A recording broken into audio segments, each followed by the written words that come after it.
Hi everybody, I'm Karen Hartglass. You're listening to It's All About Food. If you're new to this program, I want you to know It's All About Food has been broadcast on the Progressive Radio Network since 2009. We've been doing a weekly show for over 12 years. And there's always something to talk about when it comes to food. We cover so many issues when it comes to food, food and health, food and the environment, food and the treatment of animals. It's all about food. And we promote a healthy, whole food, minimally processed, all vegan diet. And we promote a vegan lifestyle because it's all about food. But there's also a lifestyle component. And that means the personal care products we use. For example, we use creams and lotions on our skin. Our skin is our biggest organ, and it absorbs the things we put on it. In some ways, that's nourishment. And in some ways, it can be toxic. And in some ways, it can be connected to a lot of cruelty. So we include that from time to time on this program. Like I said, we cover a lot of issues. And today, I want to bring on my co-host, Gary Mattei. Hey, Gary. Hi, Karen. You really brought up a great point. Cruelty can be connected to the care products that you put on your body. It can be obviously cruel to your own body to put some of these products on that could be toxic. But if you connect the dots, it can be cruel to the animal kingdom because there might have been some testing done on these products before going to human consumption. Animal testing is something we haven't talked about in a long time, and I'm glad you brought it up because we're talking about creams and lotions, for example, personal care products. There's testing often done on these products, but there's also ingredients in those products. And many products over the last, 20 years now, maybe 30, have different labels and certifications that they're not tested on animals, right? Right. But that doesn't mean they don't have dead animal products in them, and people get confused when they see those kind of labels. They think, oh, it's cruelty-free, it doesn't have any animal testing. And some of that animal testing, maybe the company itself didn't do it, so they can say that they didn't do it, but sometimes they farm some of their products out to other companies to do them. Right. So how do you know? How do you know? The best products are the ones that use no animal ingredients and have a vegan certification on them. Right, because that's the tough one to get. Yeah. On the veg news sites, and there's a lot of sites that do news like this, I was just reading that Jaden Smith, a young 20-ish-year-old vegan activist who's also an actor and the son to Will Smith, and his mother, Jaden Smith and his mom, have donated vegan body care products to LA's unhoused community. So Jaden and mom, Jada Pinkett Smith, are donating vegan body wash, toothpaste, lotion, and more to help bring dignity and self-confidence to the unhoused residents on Los Angeles' Skid Row. And I just think that's terrific. I think it's terrific that these products that are being donated to some of the unhoused members of our communities are now also vegan friendly. I think that's terrific. It is a beautiful thing. Well, the homelessness situation in this country is probably our biggest shame. I agree. And we both know, we talk about this all the time. It would not take a lot of money. I've seen some quotes like for the entire country, maybe $2 billion to solve the homeless crisis. Here in the Bay Area, we have friends who work in the industry, and they said for the Bay Area, it might be $10 million.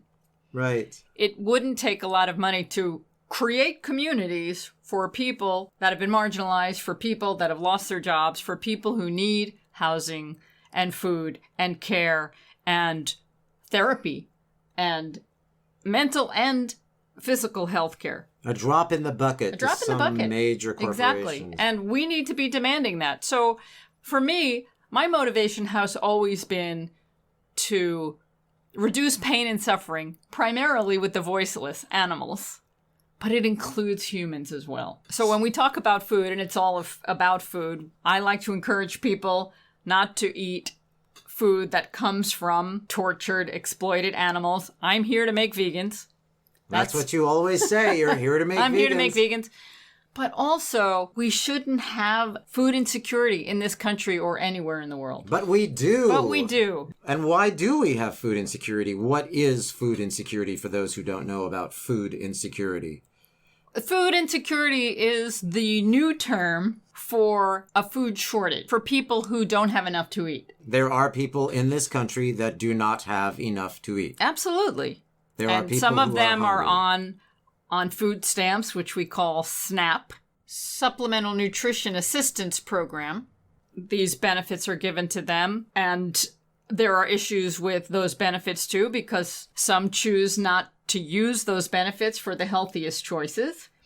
And sometimes it's not even enough, even if they do. And sometimes what is considered the healthiest choices aren't necessarily the healthiest choices. Exactly. I mean, a lot of people say, I'm on a healthy diet, and they're Right. eating horrible foods. This concept that there isn't enough food, or some people are hungry. That's the part I'm because there interested in. isn't enough food. There's plenty of food. We're making plenty of food. We could feed the world on the amount of food we're making today. In addition, we're growing a lot of food to feed animals, to feed people. It's very inefficient. And we talk about it all the time on this program. We talk about it all the time. But we've gotten so out of balance on this planet. So I love the fact that everything has gone global. It's a wonderful thing that we are connected with everyone around the world. I was just listening to a podcast with John Batiste. He's this wonderful musician. He's on the Steve Colbert Show. Right. Right? And he was talking about during COVID how there's a certain app or program that you can use and you have no delay in it, which was the challenge when you're singing on Zoom or something with other people in other places. You can't all coordinate because that's there's this extraordinary. delay. Right. And so that was a benefit that came out of this pandemic, this program, and you could perform live with people anywhere in the world. Without any delay. Yeah, he was playing with somebody in Japan while he was in New York.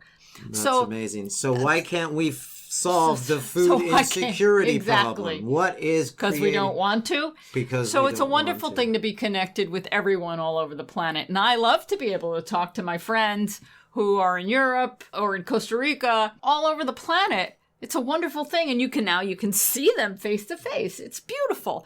But there are some things we just can't or refuse to solve. And the global part of it is, we're in California right now. In California, they grow most of the food for this country, which is really scary. Right. And very scary. Everyone on this planet should be close to a local source of all their necessary nutrition, but we're not. So we get most of the food for this country from California.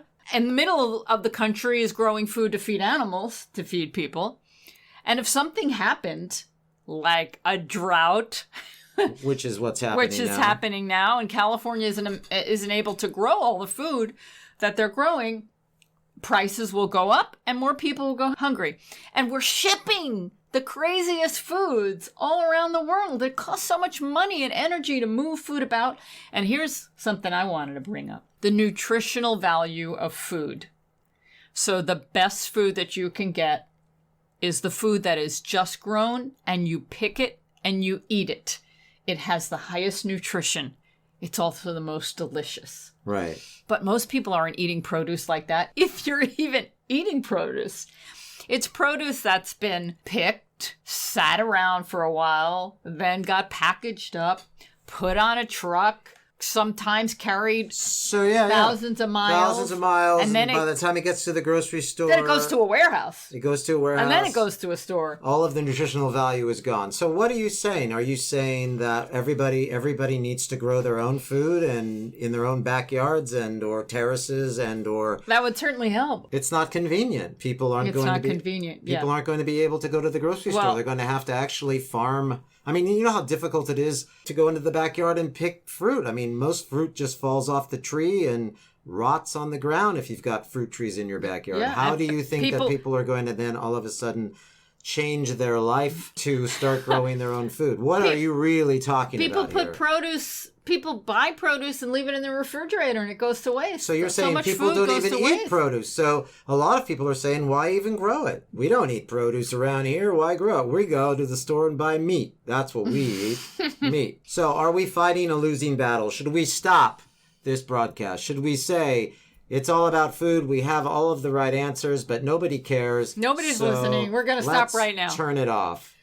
Boop. What keeps this podcast going? 2 days after Independence Day, what keeps this program going? I personally believe that we need to put information into what I call the universal consciousness. Some people are listening to us talk, but I think just putting the idea out. What keeps the preacher going to the pulpit every Sunday, even though he knows or she knows that the congregation, or they know that the congregation is not, first of all, listening, and if they are listening, there's maybe just a handful that... But it's always that handful. It's that one person. You're planting seeds, and then... What keeps the...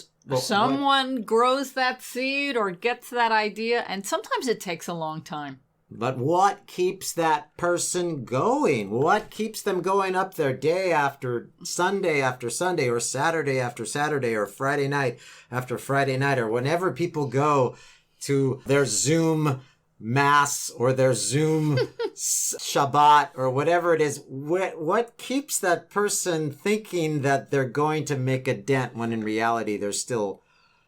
And you're relating that to what we're doing right here. Right. What keeps us going? What keeps us going? Is there an answer to that? Is it love? Is it love? Is that what keeps us going? This idea that love will finally win out? Because we're talking about love for the animals. I mean, we're talking about anything that has a heart that beats. And every animal that I've ever studied has this little heart or big heart that beats. Every animal is like us because we have a heart. When we extend love to not just our families or our friends, but when we extend love to everything with a heart, everything that lives, everything with a face and a mother, do we have a chance then to kind of connect these dots? I believe we do. It's like any artist, like yourself, Gary, when you write. What compels you to write? What is that motivation behind it? It certainly isn't money. No, for many of us, it's not money. No, it's not. I mean, It's sad to say, but it has never been about, if I write this, or if I'm in this production, I'm going to make a lot of money, or if I create this artistic project, it's going to make money. It's never been about the money, and that's been why many people have said that I'm wasting my time. So are you wasting your time? You just announced on this program at the very beginning of the program that you've been doing this program for how many years? Sometimes you didn't even have a person to talk to. You just said, I want to do this program. And I would always ask you, why? Nobody's listening. Nobody cares. Why do you want to do it? And you say what to me? What? I do it because I am here to be of service. But we've have so many friends and so many people that we love that if they adopted a vegan lifestyle, they would feel better. They would stop having to take medication. We have the information. We've given it to them. It is proven. It is backed by science. We have told them. You have talked to them till they're blue in the face. You have told people that you love, just do this and it will help you. And they don't do it. They say, I agree. You're right. I should. Sometimes they say they agree, and sometimes they don't agree. Most of the time they say, you know what? You're right. I know. I need to do this, but I can't. You have talked to people on this show, best-selling authors, people who have books that have all of the problems of the world solved. And when you ask them the question, what question do you always ask them? Why aren't you a vegan? Right, because you not only have vegans on this program, but you have non-vegans. That's right. Who have and they've done all the work, and they show that the horrors of growing animals to feed food, how it's devastating on the environment, and how cruel it is to animals and to people as well, the people who work in the slaughterhouses, for example. And yet you ask them, or I ask them, why aren't you vegan? And then they dance around with an answer because they don't have an answer. They don't have an answer. I mean, how many people have I talked to that saw me go from about 265 pounds to now about 165 pounds, And they said, how did you do it? And I said, I went vegan. And they're struggling with weight. And they're saying, you know, I'm on this diet and I'm on that diet and I'm on the keto diet. And we'll talk about keto in a minute because I was on that diet too. And it put me in the hospital. And, you know, and it's like, I say, well, all you have to do is go vegan. And that's all I did. I just stopped eating animals. And you know what? It was animals that were making me sick. It was animals that were keeping me unhealthy. And they're like, well, I could never give up cheese. I mean, it's a cliche now. How many times have you heard that? And what keeps you coming back to do this program time and time again? Because nobody's listening. I hate to say it's like religion because I'm not a religious person, but you brought up the spiritual person. You brought up the priest analogy. Or but it's something I believe in. I believe so strongly that this is not only good for me and not only good for you, but good for everyone. Hey, I'm a believer. And I just want to bring that. I want everyone to feel good. So I ask you this question. It's like, why do we grow so much food to feed animals when it doesn't make sense and the science is there to back it and it's not sustainable and it's destroying the planet and it's destroying our health and it's obviously killing the animals? Why do we need to continue to do this if people don't care? I mean, this was 4th of July weekend. How many people barbecued hamburgers and hot dogs and steaks and called it liberty? And called it freedom. Freedom. Freedom for whom? Freedom for all of us to celebrate together the freedom of this country. Who's free? Are the animals free? The animals are not free. We talked last week on this program about how animals in this country are commodities. Yeah, they're not persons. Protected by laws. And people laugh at you when you say, well, they should be treated as persons. The abolitionist movement feels that an animal should be considered a person. They laugh in your face. They say, oh, come on, an animal? But don't touch my dog. Don't mess with my dog. Mm-hmm. But you can kill all the cows, chickens, pigs, ducks, goats you want after using the goats to trim the fields that are going to catch on fire. So why do you keep coming back to this program and preaching to folks that don't want to listen to this? What keeps you going? It's love, Gary. Just like you said, I'm here to be of service and I'm a lover of life. And you love your fellow humans so much that you think that can be saved. Or are you doing it to save the animals too? I think there's a combination of both. Well, my primary drive has always been the animals because they're the ones that are most exploited and abused, and they have no way of communicating to us. They have no voice. Because we don't know how to communicate with them. I'm sure if we would listen, we would understand them better. I agree. But there's hope because there's a lot of people getting the message. There's hope. And they're not really directing it the way you would like them to, because every time we talk about a new product or a new restaurant or a new chain, for example, the first thing you do is look to see if the food is healthy, right? Because in addition to wanting to make vegans, you want to make healthy vegans. So I could be a Debbie Downer sometimes. A Debbie Downer. Yeah. I'm a critic.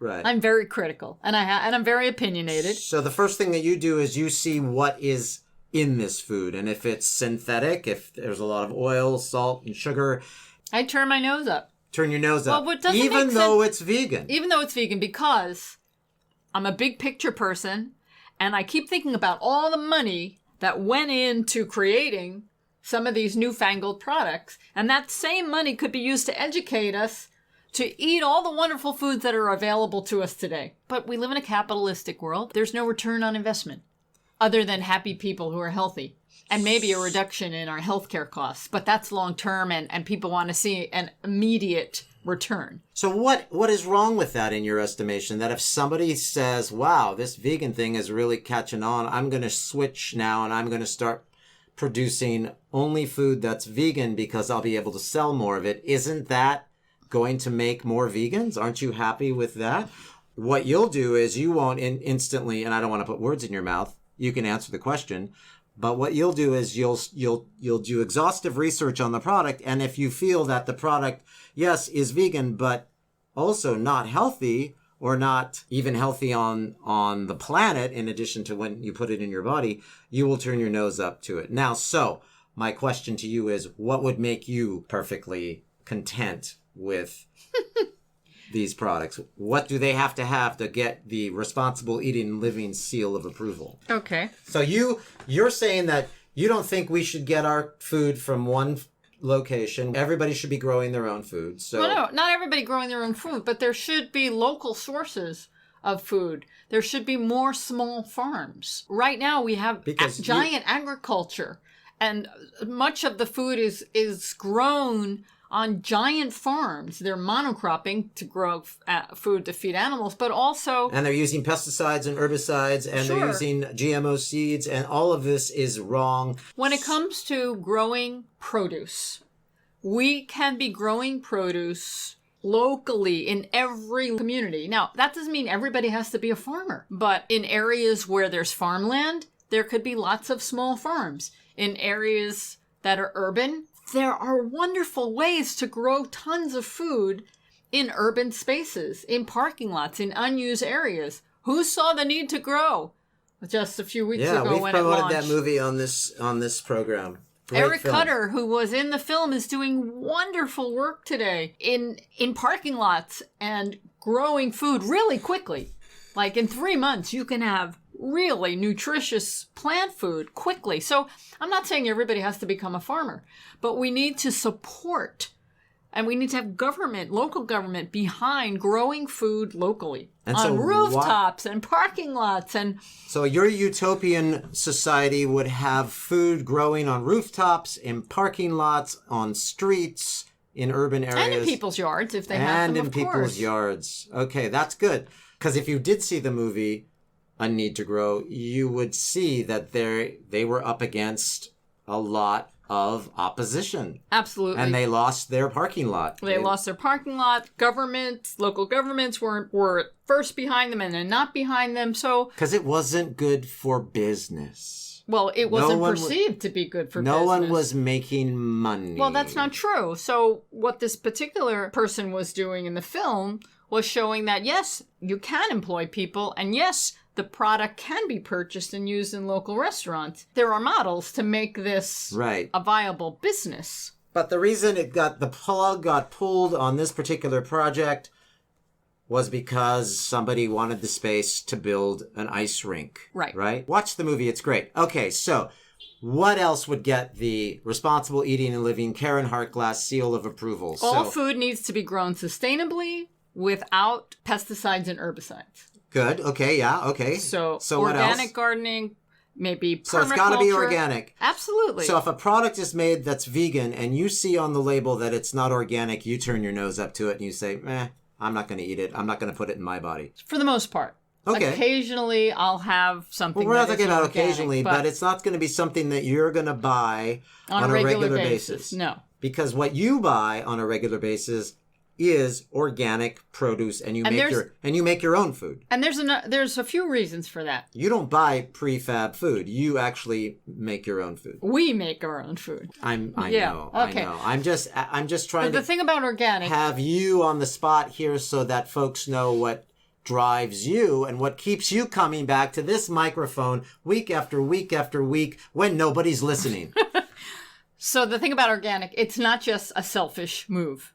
Yes, I want to consume healthy food, the most nutritious food, and I don't want to take in toxins with my food. Well, yeah. If I can avoid them. But also, the people that are growing the food, the migrant workers, the people that have to expose themselves to toxic herbicides and pesticides, that's not fair. Right. That's cruel. That's exploitive. And I don't support that. So you're all about making sure that everyone is safe. Everyone should have a job that's safe. Absolutely. Right. Okay. So what else? What else needs to get your seal of approval on the label? All right. Then there's the issue of oil, salt, and sugar. All right. What about oil, salt, and sugar? I mean, gosh, everybody's going vegan. Why do you care if they eat oil, salt, and sugar? What's up with you, Karen Hartglass?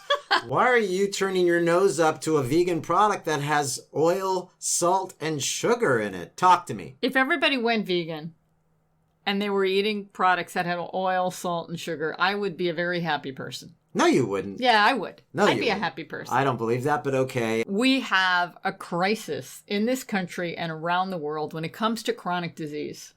Ah, now we're getting to the good stuff. It's chronic disease. It's expensive. Costs a lot of money.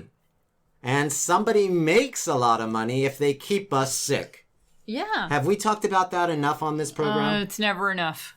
How about the procedures that are done in hospitals, the bypasses, the stents, all of these procedures, they make hospitals a lot of money. I saw the movie What the Health, thanks to this program, because you interviewed the filmmakers of that film. Kip Anderson and Keegan Kuhn. Thank you. You know, hospitals make a lot of money on these procedures that they do because people keep eating the food that's making them sick, the food that has salt, oil, and sugar. Yeah, so it's not just animal products. Some people think that some oils are really healthy, and you know, a little drizzle here and there is not so terrible. But oil is not a food that we need to consume. We need to consume fat, but fat from whole and minimally processed plant sources. Oil is a processed food. It's inflammatory. Sugar, refined sugar that's in processed foods, not the sugar you find in whole fruit. That's good.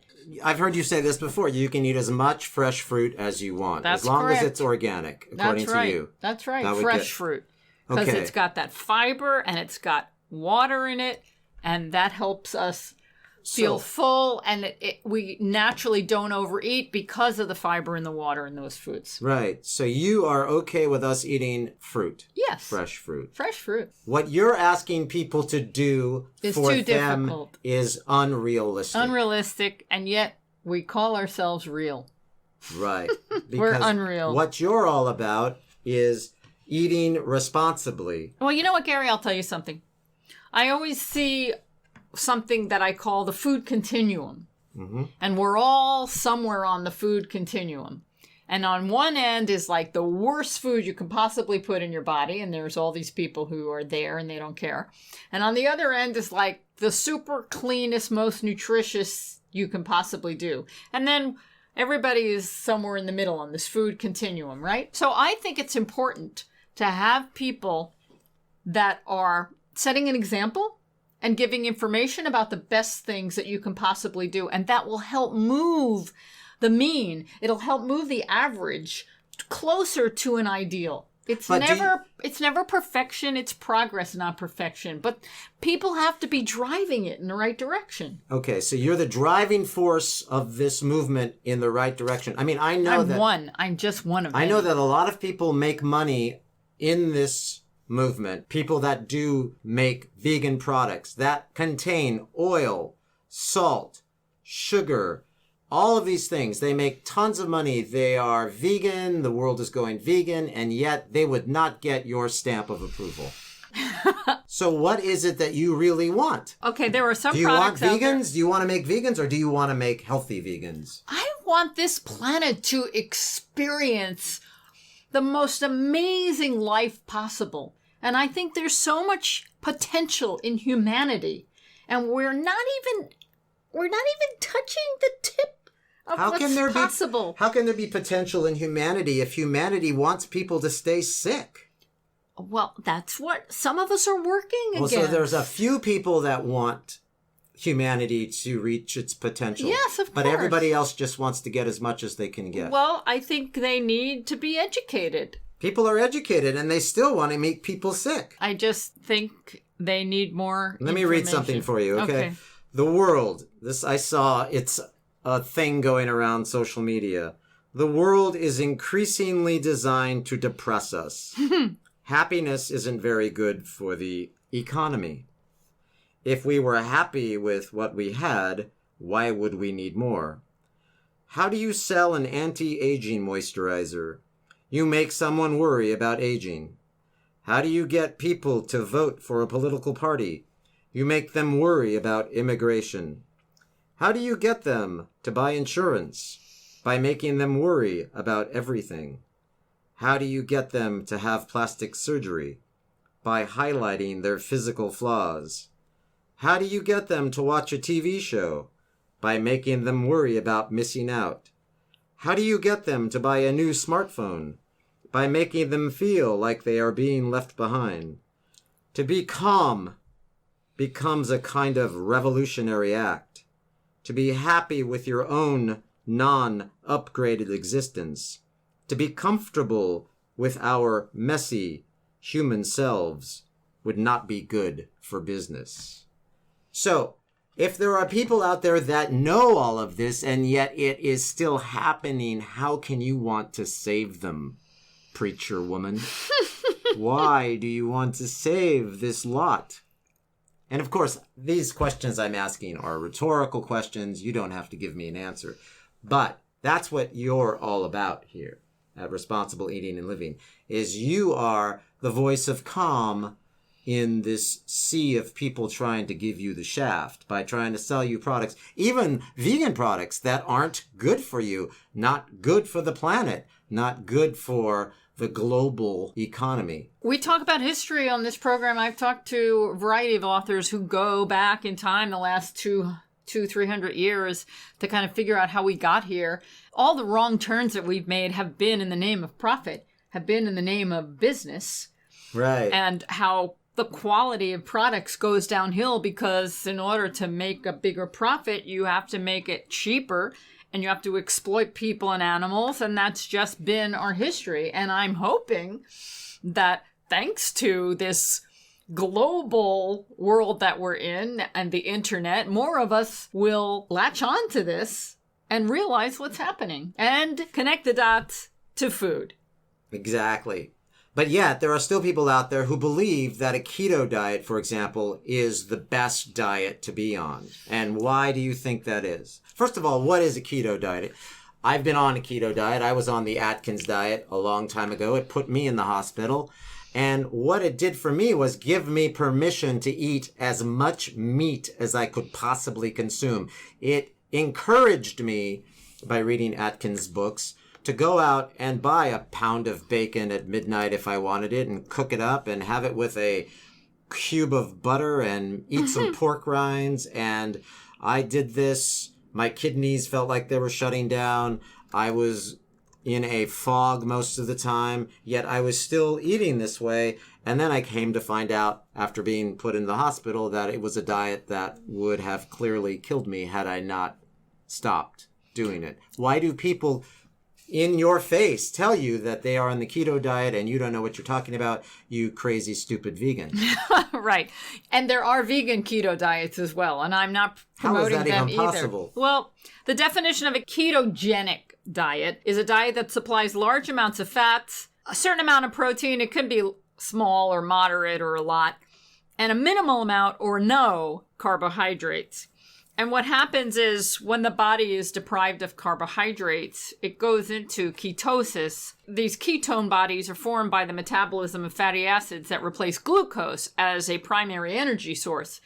And this causes you to burn the fat and you lose weight quickly. The problem is, there are a lot of problems to the keto diet, the ketogenic diet. This is not a natural diet. This is not the way humans were made to live and thrive. We are meant to consume primarily carbohydrates, whole, minimally processed carbohydrates, not refined carbohydrates. And I think one of the ways this whole thing got started is that with industrial food, people were consuming more and more refined carbohydrates. So carbohydrates got a really bad rap because people weren't healthy, they were gaining weight, and they're eating all their white bread and cookies and cakes and all kinds of junk food. Things that would not get the Karen Hartglass Responsible Absolutely Eating and not. Living seal of approval. And so as refined carbohydrates got this bad rap, whole, complex carbohydrates kind of got thrown out the baby with the bathwater. Right. They didn't pay attention because all carbohydrates were bad because somebody didn't like carbohydrates. And a lot of people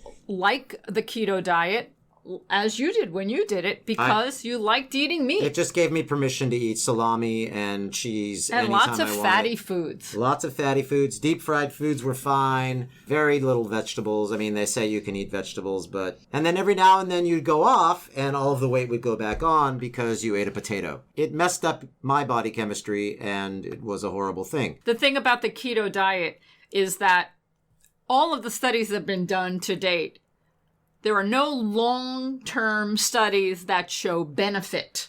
There are only short-term studies that show a benefit of sorts. The ketogenic diet has been helpful with children with epilepsy. But other than that, it has not been shown to be a health-promoting diet that increases longevity and improves quality of life. The ketogenic diet is linked to so many risks. Liver problems. When we're metabolizing so much fat, the diet can make liver conditions worse or create liver conditions. No, I know. I was there. I was in the hospital. The kidneys help metabolize protein, and the keto diet can overload your kidneys. And it gives you fuzzy thinking and mood swings. You're preaching to the choir here. The brain needs sugar, healthy sugar from carbohydrates, healthy carbohydrates. I'm not talking about refined sugar, but even then, if you were eating a white rice and refined sugar diet, it would be healthier than a keto diet. Right. There's a nutrient deficiency, right? Absolutely. Because we need to be eating a wide variety of fruits, vegetables, beans and grains, and fiber. Most people are not consuming enough fiber, and even people who are eating a keto diet, they're not going to get enough fiber. So one would almost assume that there is the meat industry is behind this keto diet, which keeps... Maybe. I don't know who's behind it. If you're into a controversy. People feel like they deserve to have their animal food. Right. They deserve it, and they don't want you taking it away. And they laugh in the face of all vegans. I've been on the other end of someone who has just scoffed at me when I've said I'm a vegan. And then what about constipation? Yeah, there is that too. But I know so many people that I care about who are really just defiant about this diet, and it worries me. But what I say to them is, good on you. Good on you. Whatever works for you. It's very sad. And some people have reached out and said, well, what about longevity? And there are different communities that live longer, and the life expectancy has gone up. I think it's going to go down very soon. But it's not just living a long life. It's a long quality life. How many people do you know out there? And I'm asking listeners, how many people do you know who are living a long life and have physical issues, who have heart problems, who have diabetes, who have dementia, who have osteoporosis, who have all kinds of autoimmune issues, and they're not living their full potential? It doesn't matter how long you live. If you're in a home being taken care of by aides and you don't know what's going on. Yes. That's not a life. So I'm talking about a healthy, long life where you're living your best and waking up every day and doing whatever it is you want to do. But do you have any proof that that's even possible? Of course it's possible. And I think we can live to 120 and longer. Do you have proof of this? There have been communities that have lived until 100. The problem is that we haven't been documenting people and how long they've been living. So all of this data that we're collecting, it's relatively new. But, John Robbins wrote his book, Healthy at 100. Exactly. You know what I want to do now? What? Can we just talk about this past weekend and how much fun we've had and the great delicious food we've been eating? Yes. Let's do that. So this past weekend was our anniversary. Some of you maybe listened to the show last week. Oh, wait, that's right. No one's listening to the show. But for those of you who did, for Karen's mom who listens to the show every week, last weekend was our anniversary. We call it our bananiversary. We call it bananiversary because we like eating bananas. So we went to a bunch of great restaurants and ate a lot of food that was not good for us. It was all vegan, of course, por supuesto. Por supuesto. Well, when we go to eat in restaurants, which is rare. Well, lately, since we've been traveling a lot, we've been eating out more in restaurants. But restaurant food tends to have oil, sugar, and salt. Oil, sugar, and salt. We've got to come up with a song about oil, How about sugar. Oil, sugar, and salt? Oil, sugar, and salt. Okay, where did we go? First of all, you went to a restaurant without me. Oh, that's true. But we're going to go to that same restaurant this week. But you tried it first, so let's talk about that. Now, here's a guy who has a bunch of restaurants, Matthew Kenny, and he just opened one in San Francisco called Baia. Tell us about that one. Yeah, so Baia is Italian cuisine. It's spelled B-A-I-A. So you might want to go to MatthewKennyCuisine.com and you will be amazed at the Matthew Kenny brand. Matthew Kenny's been around for a long time. I remember his raw vegan restaurant, Pure Food and Wine, and there's a whole long story about that. I don't want to get into it, but he has lots of gossip about that one. Yeah, you might want to check the old periodicals about that one. About Pure Food and Wine. Anyway, Matthew Kenny started Pure Food and Wine and a raw restaurant in Manhattan with his wife at the time. Then they got divorced. His wife kept the restaurant and he moved on. And that's when the trouble started. Right. And then Pure Food and Wine ultimately went out of business, unfortunately. It was a beautiful restaurant. The trouble didn't start for Matthew Kenny, though. No. It started for Pure. Yeah. So he's got restaurants in Bahrain, Baltimore, Bogota, Boston, Buenos Aires, 3 of them in Buenos Aires, Chicago, Costa Rica, Costa Mesa, Dubai, Kuwait, Long Beach. Los Angeles has a ton of his restaurants. 1, 2, 3, 4, 5, 6, 7, 8, 9 of them. New York City has 1, 2, 3, 4, 5, 6 of them. Orlando, Palm Beach, Philadelphia, Rhode Island has a mess of vegan restaurants. San Diego, San Francisco, San Jose del Cabo, Sao Paulo, and Sydney. Right. And they're all vegan. So and Baia means bay in Italian. Oh, so that's like the San Francisco Bay. Yeah. Oh, so that's it cool. means bay. Baia means bay. Well, I went there. And they, of course, had outdoor dining because many restaurants have added outdoor dining since COVID started. And I like eating outdoors. Yeah. More of that, please. And they have some classic Italian food, garlic knots. They have meatballs that are made from impossible meat. Right, which you wouldn't approve of. Which is something I don't eat, but okay. And it's served over soft polenta. Oh, the menu looks good. Yeah, marinara sauce. Mozzarella sticks. Yeah. They have antipasti and all kinds of pastas in different sauces. They have wonderful pizzas. They have a lasagna and an eggplant parmesan, which is one of the things we tried, which was really good. But it's not with parmesan. It's with vegan parmesan. It's with vegan parmesan, and I believe they make their own cheeses. Yeah. And they had some really nice desserts. Did you have a dessert? I did, and I'm not seeing it here. The one that I had, it was like a flan, but I forget what you call it. But it was very good. And we're going back next week, and we'll try some more things. Good. Yeah, so you liked it, you gave it a thumbs up, and you like the chain as well, the Matthew Kenny I was surprised because we've been to some of his other restaurants, and they were okay, but they weren't... They were okay, yeah. They weren't the best that we've been to, but this one was really quite good. Oh, good. And how did it look? What was the ambiance like? It was beautiful. Yeah? Now, we weren't inside, but the indoors was a really hip-looking place. Oh, good. And the outdoor seating was also very nice. So veganism is catching on now, and it's going to the mainstream. It is. That's great. And it was probably just great to try a new place, right? It is. And I always like upscale vegan restaurants. Yeah. I feel like I'm part of the community. You would consider this an upscale restaurant? Yeah. Awesome. And how were the prices?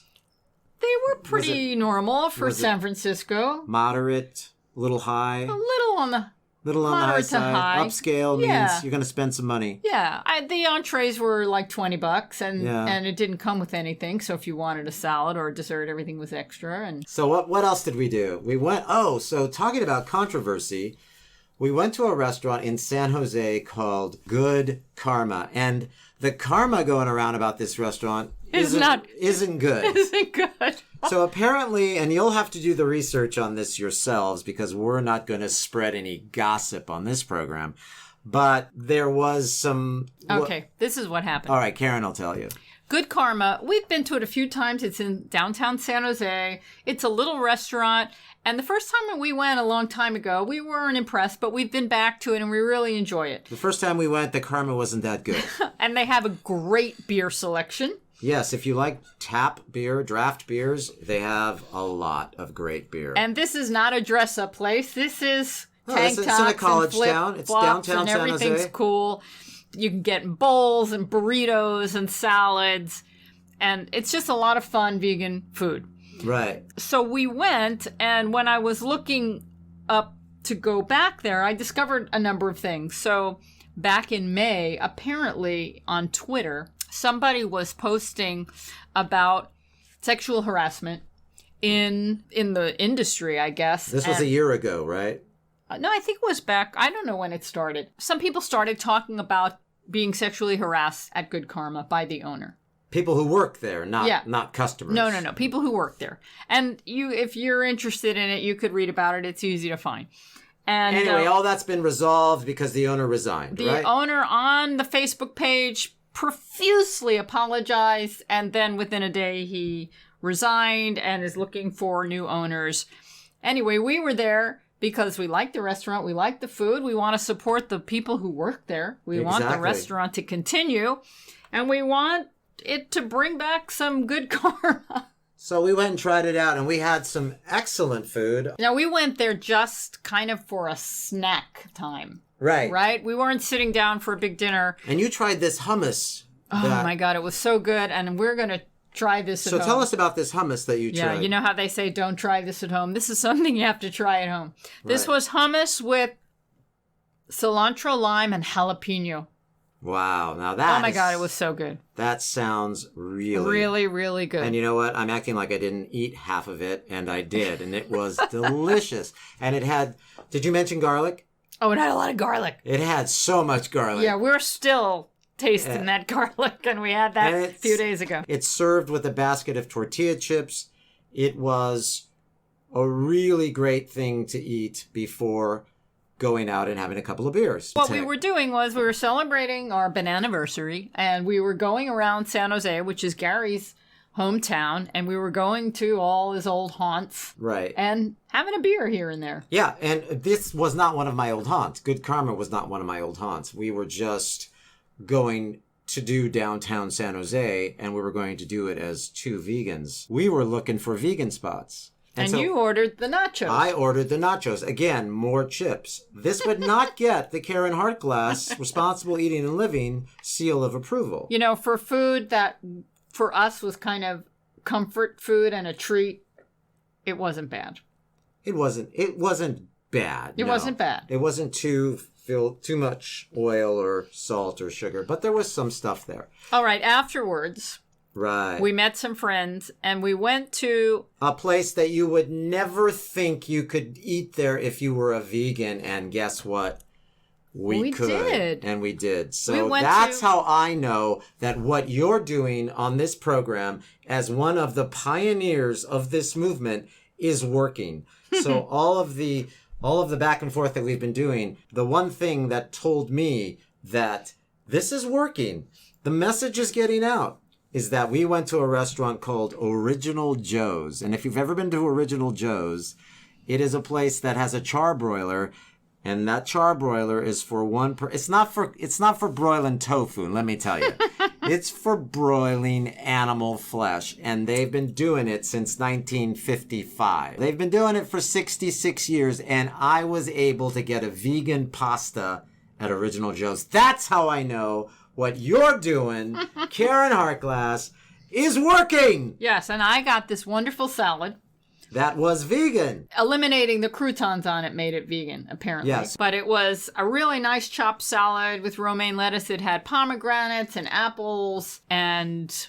If the message is getting to... Had a lot of different nice ingredients in it. If the message is getting to OJ's and they actually didn't kick us out when we told them we were vegan, they even perked up and said, oh yeah, we can help you.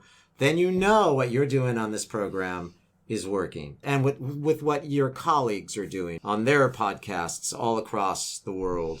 And with your friends who are making vegan products that are given the Responsible Eating and Living seal of approval. It's working if you can get a delicious pasta pomodoro at Original Joe's. And the reason I asked him, I go, what would make this one vegan? And he said, I'll just tell him to leave off the cheese. And so that was it. It was very easy, and it was really fun for both of us to return to Original Joe's, because in my vegetarian days, I would go to Original Joe's after rehearsals and after shows. That was a place that was open late, and you could get big food there. Okay, so the last thing I want to talk about is on the actual Independence Day, which was Sunday, we went to one of our favorite places, Dharma's in Santa Cruz or in Capitola. We both got the garden salad. Can we talk about that? Yeah, Normally I get the breakfast burrito, but I got the garden salad with you because I wanted to start eating Karen Hartglass approved meals. What I love about the garden salad is they have these gorgeous sunflower sprouts, which I love them, and they're hard to find. And then they have shredded carrots and shredded beets, and then they have toasted sunflowers. You were really happy. I love this salad. Yeah, but I also had to get a side of organic brown rice to eat with my salad because I needed something to line my belly. Yeah, that's okay. And then we went to a big band concert outside, and it was just amazing that we were able to see some performance outside with people. It was fabulous. It was our first live performance in a year and a half, and couldn't have been better. We saw a friend of ours perform. He was also the host of the evening, Andrew Seglio, and we've performed with Andrew, and a shout out to Andrew and everybody at Cabrillo College. They're about ready to kick off their big summer season. It's outdoor amphitheater stuff. Make reservations, go online, check out Cabrillo College. They've got a great season lined up. Go back out and support the arts. It was safe. People were out. They had little pods set up for folks. It was really wonderful. Yeah, and then you could go and dine at Dharma's. And go dine at Dharma's or the Saturn and eat food that is not responsible eating and living certified approved food. It's vegan burgers and shakes and fries. It's a lot of there are a number of places to get vegan food all around that area, which is really fun. But afterwards, we were thinking, where are we going to eat? And we decided we would eat at home, but we had to go shopping. We had to go shopping. And since it was Independence Day, we wanted to have some classic Independence Day food. We were going to have burgers, potato, corn. So we picked up the Hillary burger. Have you tried it? This was a good burger. There are a number of different flavors of Hillary, and we got the world's best. But all of the Hillary products are not only vegan, but they are free of 12 top common food allergens. It's funny, when you listen to it, it's gluten-free, egg-free, soy-free, dairy-free, corn-free, peanut-free, sulfites-free, shellfish-free, sesame-free, mustard-free, tree nut-free, coconut-free, and you think, what's in this if you can't have all of these things? But they make some wonderful burgers, so we got the world's best, and they're organic. It was pretty close tasty. to perfect. It was tasty. Now, we don't normally buy pre-made burgers from the frozen food section. It was Independence Day. We had a long weekend, so we were coming home, and we stopped at the store. And when we got home, it was the best decision we made because these came together fast, and it was really fun. We got the Food to Live English muffins. They have like 6 different types. Some are gluten-free, and some are wheat-based. Yeah. So you can pick your choice. They're all organic. It was probably the fastest meal we've ever put together. It was pretty fast. Yeah, we baked potatoes in the microwave. We don't normally have a microwave at home, but we used a microwave in the place we're staying, and I'm telling you, Karen's becoming quite the microwave chef. And then I heated up some organic frozen corn. It's really hard to find organic corn on the cob, but I wanted to have corn, so we had a bag of organic frozen corn. You were feeling patriotic and traditional. You wanted to have all of the trappings of the traditional July 4th meal. So you had corn, organic corn without the cob. I get that. Yeah, and then ketchup, mustard, sliced tomatoes, sliced onions, lettuce, and we splurged with some field roast chow cheese, which is vegan but not organic. Not organic, no. Field roast. Make organic chow. Right. And our drink of choice was green.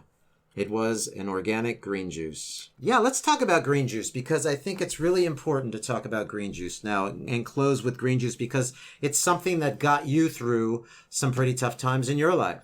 So I'm glad we're revisiting the topic of green juice. So we knew we were going to have a decadent weekend. And before we started, we got green juices and just got our nutrition Yeah, this ties all of what we've just been talking about together, is that if you're going to go out and eat food that doesn't have the responsible eating and living seal of approval, you're going to need to fortify yourself with some green juice. Well, the stuff that helps you detox, not only nourish you, but detox. So we had green juices. They were made with kale and celery and spinach and cucumber and apple. They were really delicious. Gorgeous, yeah. Okay, and then we went off and we had our nachos and our hummus, and then we went to Original Joe's, and the next day we went to Dharma's. We bought a container, it was like 64 ounces of green juice from Whole Foods, all organic, and we just drank it. Right. So we both each had about 32 ounces. We did. We didn't drink it all at once, we drank it over a few hours. Right. And boy, it made all the difference. It really worked, didn't it? It really worked. And what did it do? You were saying, and I agreed with you. You said, look at my skin. Yeah, because after you're eating that much salt, the night that you're doing it, you're not noticing the effects. But the morning after, that salt really wreaks havoc on your body, doesn't it? I find that I get these big dark circles under my eyes when I eat in a restaurant and I've eaten a lot of salt. Yes. So if you have dark circles, think about eliminating salt from your diet. And this green juice really neutralized a lot of that. I found that after drinking all that green juice, when we got back and I looked in the mirror, the dark circles were gone. It was magical. It was. And that made me say, we need to get back to drinking green juice every day like we did when I was going through my romp with cancer. And we continued that for 10 years plus. But we don't do it as much anymore. Now we're going to do it every day. Yeah, let's commit to that. I'm committing to that. What a great program. Are we out of time? We're so out of time. Already. You know, we could talk all day, and we do. I know. But not with you, everybody out there. All right, so Karen, I'm just so glad you're still doing this program and you're finding inspiration to continue it. We need you in the world. Thank you so much. And don't ever stop. I was just playing the co-host with you. I can't always agree with you about everything on every show because it wouldn't be interesting for the audience. No, you keep it interesting, and I really appreciate you for that. But you know that I was just doing it ironically. Yes. And you know that I know that we believe in what we do here. We're going to be here forever with or without listeners. And I know we have more than 5 listeners. We have 6. I think we have 8. 8. No, thank you for listening out there. We're going to keep coming back. Thank you, PRN. Thank you, Karen. Happy Bananiversary. Happy Bananiversary. And everybody, have a delicious week.